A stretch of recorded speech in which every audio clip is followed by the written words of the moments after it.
Thank you, Deputy Speaker, and for the opportunity to note grievances in this chamber this evening.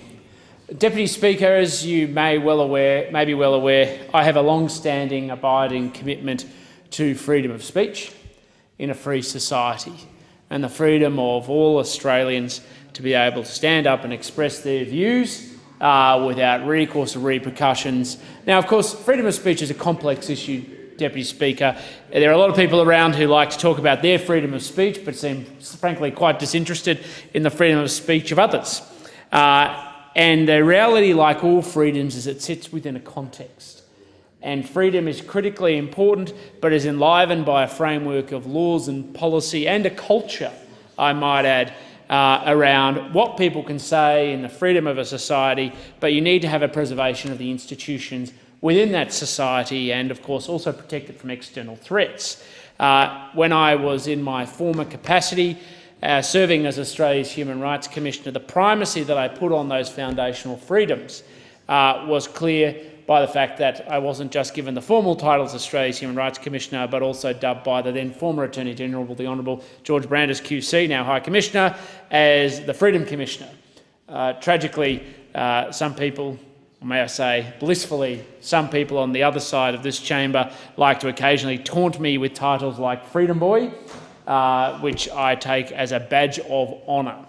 Because in the end, if you're not prepared to stand up for the basic freedoms, I really don't know what the point of you being in this place is. But that is not the principal purpose of which I get raised to discuss tonight. The concern I have is twofold. Recently, I was in the United Kingdom, in France and in Ireland on a Commonwealth Parliamentary Association delegation.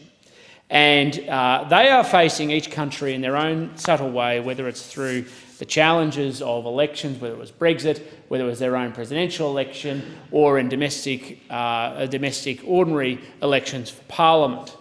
A concern of the increasing foreign interference of some foreign agents in wanting to engage in influencing democratic processes through the production of false or misleading so-called news reports, which are then spread and promoted through social media.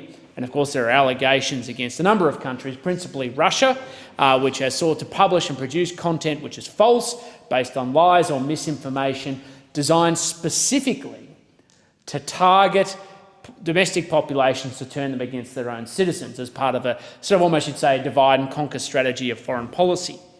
And countries like the UK, like Ireland and like France are dealing with the realities of this because, of course, it creates problems in domestic elections.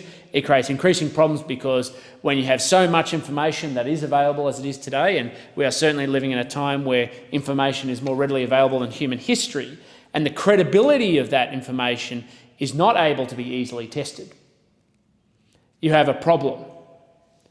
And these countries are now seeking to see what it is that they can do to offset the influence of foreign actors trying to influence their domestic elections. It's not an attempt to silence or shut down legitimate points of view or difference of opinion against political rivals, but what happens when people deliberately insert into your domestic political debate falsehoods like Donald Trump was endorsed by the Pope.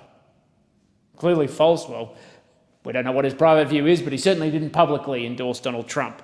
And, of course, by using that example, demonstrates the challenge faced by the United States as well. So how is it that you can design legislation and laws? Now, they're principally seeking to do through a process of transparency at the moment, by trying to impose an obligation where source information's origin is disclosed so that people can make their own their judgments of credibility. So if there is content about domestic elections and it comes from a source in Russia, or certainly a Russian server, unsurprisingly, you can then make an assessment that perhaps that might have some degree of influence from a foreign agent just because it isn't coming under the banner of RT or Russia Today, but also subversive blog sites and the like.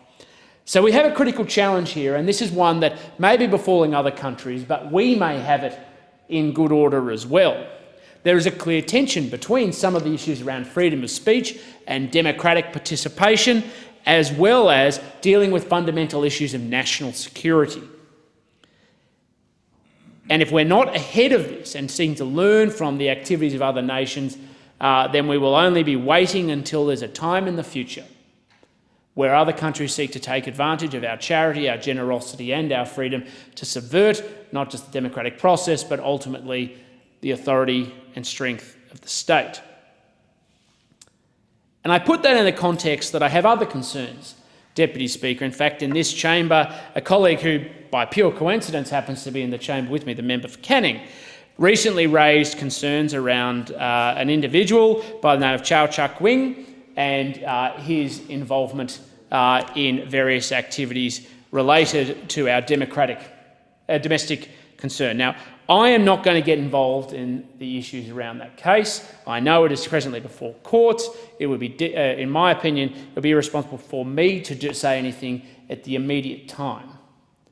However, I do have concerns when we have people who are accused of, frankly, what are serious issues, being able to haul media outlets who seek to report some of this conduct under defamation law. Now, don't misunderstand, Deputy Speaker, I believe in defamation law. I believe in people's right to be able to defend their reputation. But I do think we're entering into a new phase where allegations, whether it's of bribery or other types of foreign interference, and as I've outlined already, not just foreign interference in terms of our electoral processes, which is something that legislation going through the Parliament right now is seeking to address, but maybe seeking to do more nefarious things, cannot be called out by media without fear or favour because of threats of defamation or the practice of defamation, because people want to seek to protect themselves and the standard and the test in law for those who are making the allegations to be so high that they may not be able to defend themselves, particularly on the basis of truth. And from the two examples I've outlined is there's clearly a challenge before our country, Deputy Speaker. There is clearly a challenge between the tensions of preserving the institutions of our democracy, the preservation of the state, of which we've all signed up and supported by standing in this place and getting elected to this Parliament, and the need to preserve freedom of speech. Now, I'm not going to jump to conclusions about how it is that we're best able to accommodate and address our laws to address these issues. As I've said, we do in part need to look at the experiences overseas in both examples. But I do think there's a critical moment that we're coming up to now where we should be prompting an inquiry.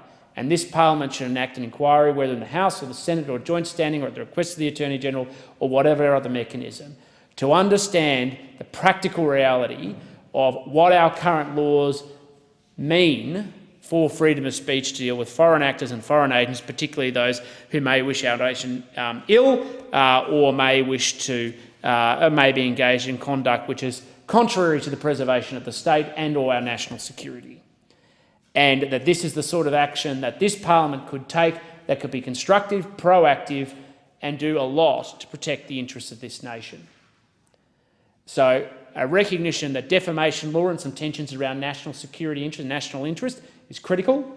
Now, of course, part of that is the capacity for members to be able to stand up and raise concerns in this Parliament under parliamentary privilege, and we should acknowledge that that's part of it. But in addition to that, that we also don't have an environment where foreign agents and foreign actors can seek to use false or inaccurate information designed to divide citizens and turn themselves against each other in electoral processes, as has occurred in other countries.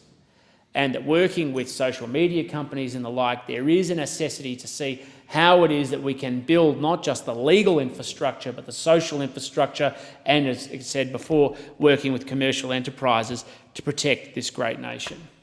Because the cost of sitting around and waiting for an attack, as it were, in the future is too high.